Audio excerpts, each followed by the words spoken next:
If you're going to be a paperboy, you can't be afraid of the dark. I never was until the day I found out just what could be hiding in the dark. People think, because they've seen it in movies, that being a paperboy just involves screaming around the neighborhood on a bicycle and throwing rolled up papers randomly at houses. They also think, because it happens this way in movies, that a paper route is something you do in the bright sunshine and in broad daylight. Those people have clearly never tried delivering papers like I had to in my part of the country. Up here, in the fall and winter, the sun only comes up around 9 a.m., and the mornings are as dark and foggy as they are cold. But here, people want their papers by the time they wake up. If we deliver at midday like paperboys in the movies, most people would already have gone to work and be calling into the press offices complaining about where their missing papers are. A paper route, where I'm from, starts at 6 in the morning, which means I'm getting up at 5 in order to get ready and ride down to the newspaper office to collect the copies and double-check all of the paperwork. My route, which I did on my bike, took around 2 hours. It took extra long because when I arrived at a house to do a delivery, I had to get off my bike, walk up to the porch, put it in its spot. With the weather and winter and fall being what they were up here, anything you threw on the lawn was going to be ruined by the time the owner got around to reading it. This particular story happened in the fall, around 10 years ago when I was 14. I was about halfway finished with my route at the time. I had picked up the copies in the early morning, had dropped one off at each of the houses in the first part of the neighborhood, and I was well on my way to being finished, long before the sun came up. Usually the dark didn't bother me. There were street lights, and most houses in our neighborhood had porch lights, but for some reason that morning, things felt different. Somehow, as I rode around that day, I felt like I was carrying more than my paper bag. With every corner I took, skirting by the woods that fringed the neighborhood, I got the feeling that I was also carrying the weight of someone's glare. It's a hard thing to explain, but it's as if I could physically feel eyes weighing heavy on me. Every time I got off the bike, the feeling would get stronger, and more than once I glanced around, looking for someone approaching and listening for footsteps. There never was anything, until there was. What creeps me out most about what happened, more so than seeing the thing I saw, is the idea that there was planning behind it. Sure, I got off the bike at every house, sometimes leaving the bike on the street corner if there were 2 or 3 to do on that block. But most of the time I was never more than 100 yards from the bike. That was true of every house, except for one. Woodgrove. Woodgrove was a house right near the end of my route, and it was different. And because it was different, it was also a pain in the butt. The folks who owned Woodgrove, a huge house that set back from the road, were British. They'd moved to the States years ago, but had never gotten used to the idea of having a mailbox at the end of their driveway.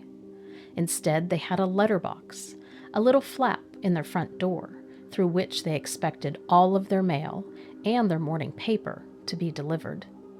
To be fair, the old couple who lived at Woodgrove were nice people. They had specifically asked my boss, Mr. Plummer, if the paperboy, me, would mind sticking the paper through the flap, the letterbox.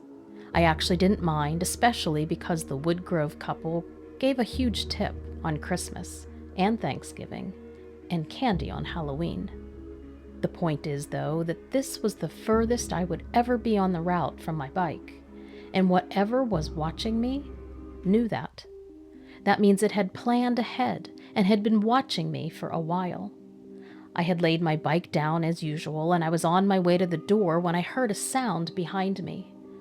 Already feeling a little nervous, I glanced up at the glass patio covering Woodgrove's front door, and right away, there in the reflection, I saw it. Whether the thing should be called a werewolf or a dogman, I don't know, but it fits the profile for both. If I had to guess, I'd say the thing was around 7 feet tall. It stood partially hidden behind a tree, covered all over with thick, shaggy hair that hung down around the legs and lower arms. Its body was like that of a very muscular man, but the head was a dog's.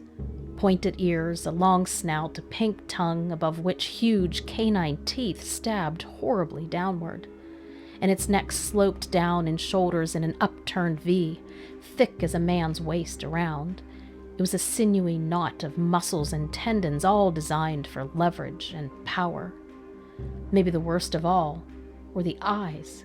Deep set on either side of a long muzzle, they were dark and gleamed with what looked like yellow or amber.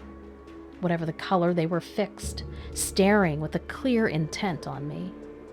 At first I froze, and then with lightning speed I began to weigh my options. It has seen me, I thought, but it doesn't know that I've seen it. The fact that I saw it in the reflection rather than as I returned to my bike probably saved my life.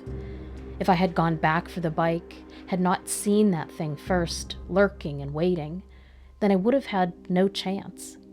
So instead of running back for my bike, I sprinted forwards down the side of Woodgrove, through their yard, over their back fence, and out to the street behind. I had a huge head start. I knew the route, the obstacles, and the blind corners where it wouldn't know in which direction I went. I ran, leapt, and I climbed faster than I ever have in my life. Yet still, with every single step, I felt that the thing was behind me. I imagined its claws grasping at my legs, its jaws at my heels. And even though I wasn't sure what it was, I instinctively knew it would be quicker, stronger than me.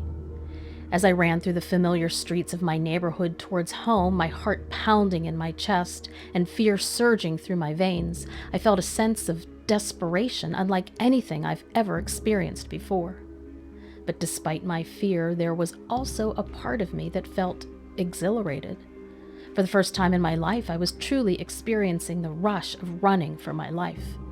There was no turning back now, though, no matter how dangerous things might become. As I fled down the twisting streets, I realized that this moment would change me forever, that I would never be the same person that I was before. Somehow, I managed to beat that thing back to my house, and only when I was home, inside with the doors locked, did I begin to feel safe in any way. Later that day, in the blazing sun, I retrieved my bike. Still, it was the last time I ever did that route in the dark. As I said at the start of this, you can't be a paperboy and be scared of the dark.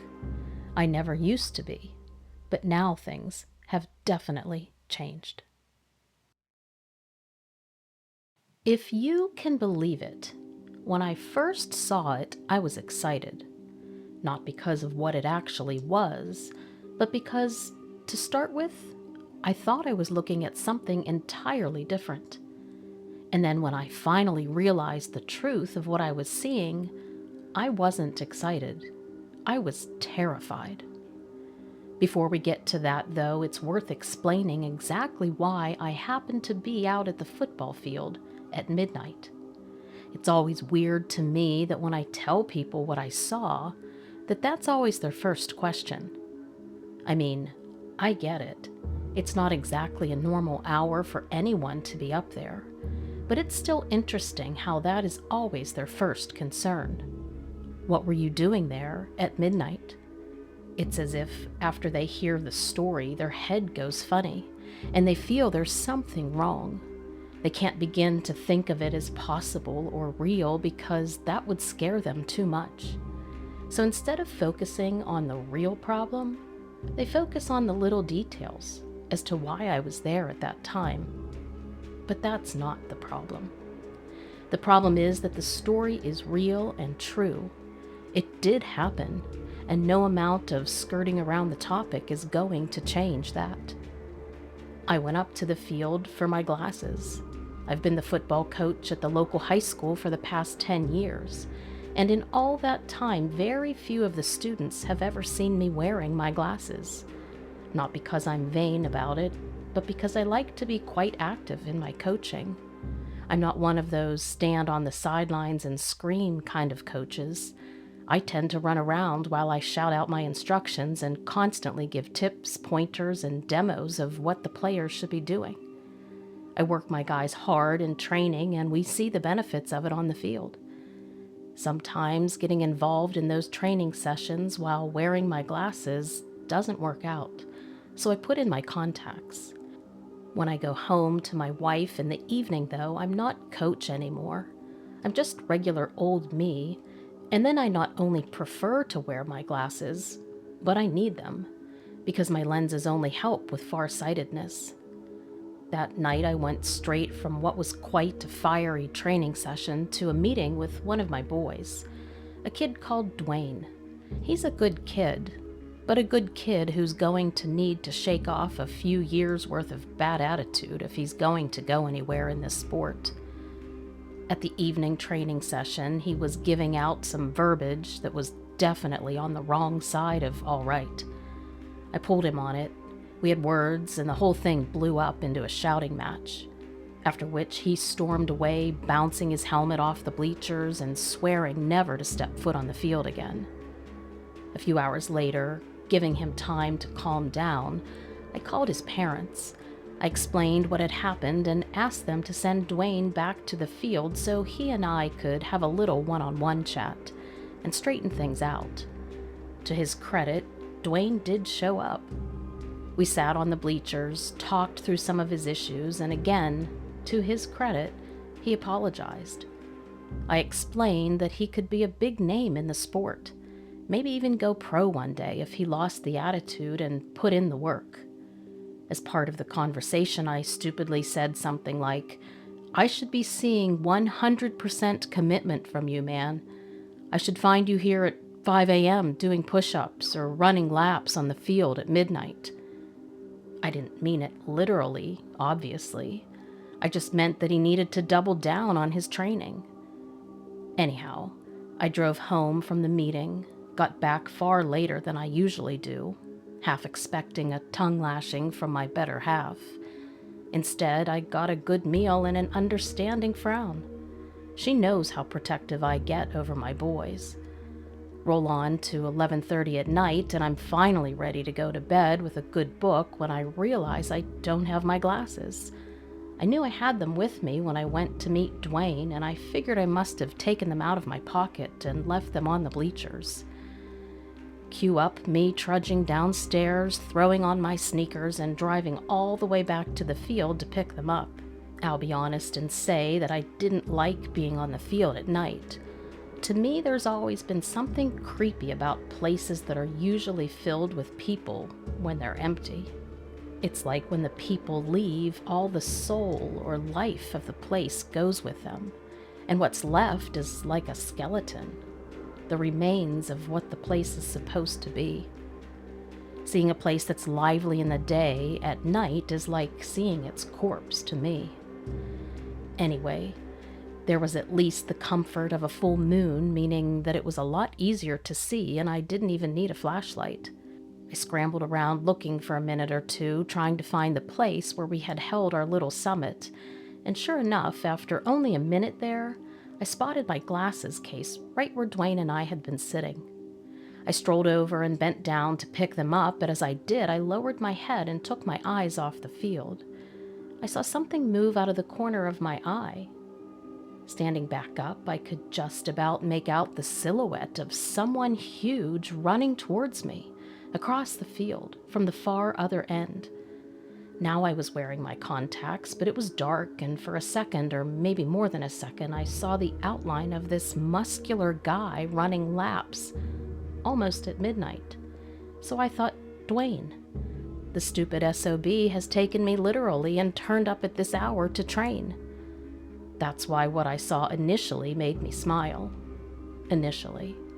But then as I got closer, as my vision fixed more clearly on exactly who, or rather what, was running towards me, I felt my blood freeze. The thing was sprinting, on two legs towards me, But every few steps it would drop its head and use its arms to push itself forward, running on all fours the way I've seen bears do on the National Geographic.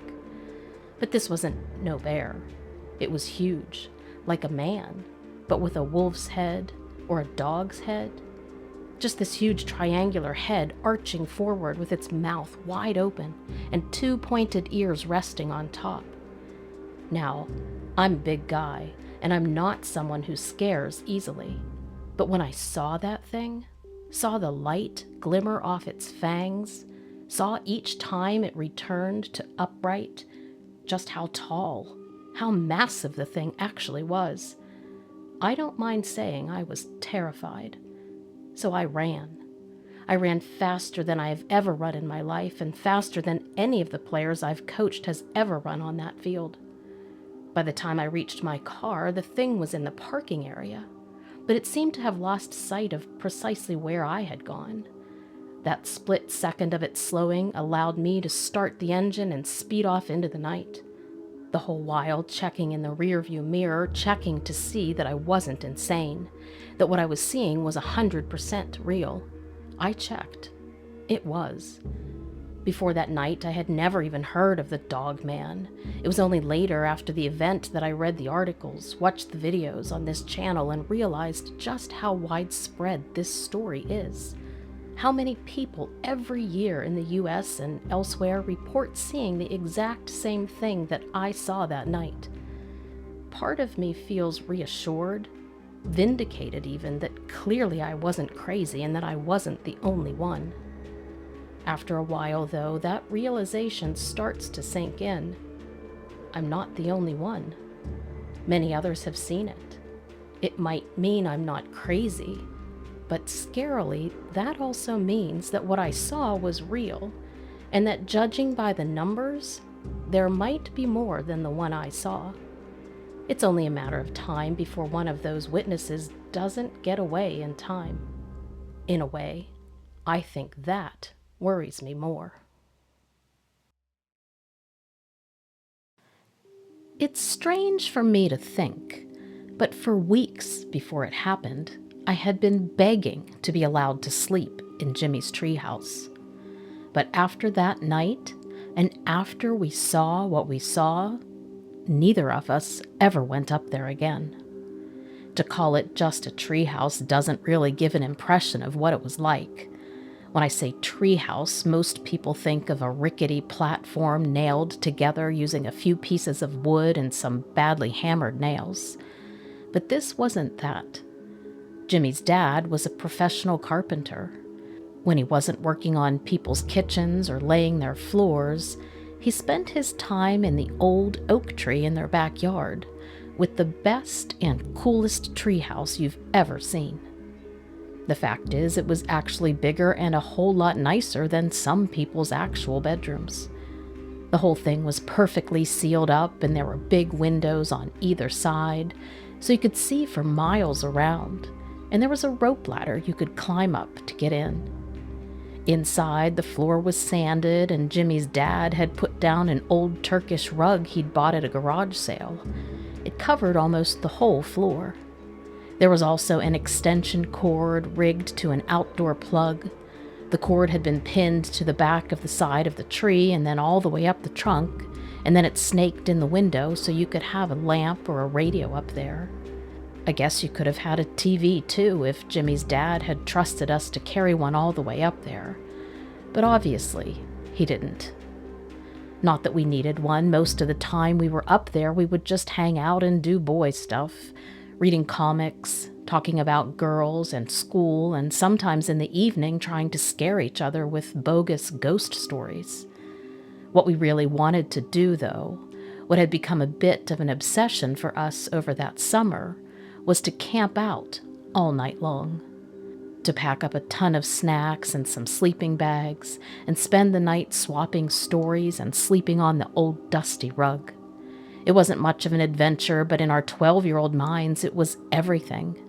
So I pestered and pestered my parents until finally, provided I stuck to a list of their conditions, they gave in and said yes.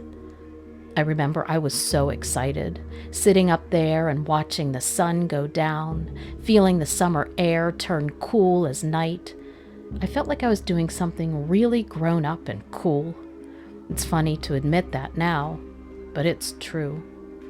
It's also true that for the first time that night, Jimmy's stupid ghost stories actually had some effect on me. Usually his stories were lame, and in the bright afternoon sunshine they were more than easy to shake off and dismiss as phony and stupid.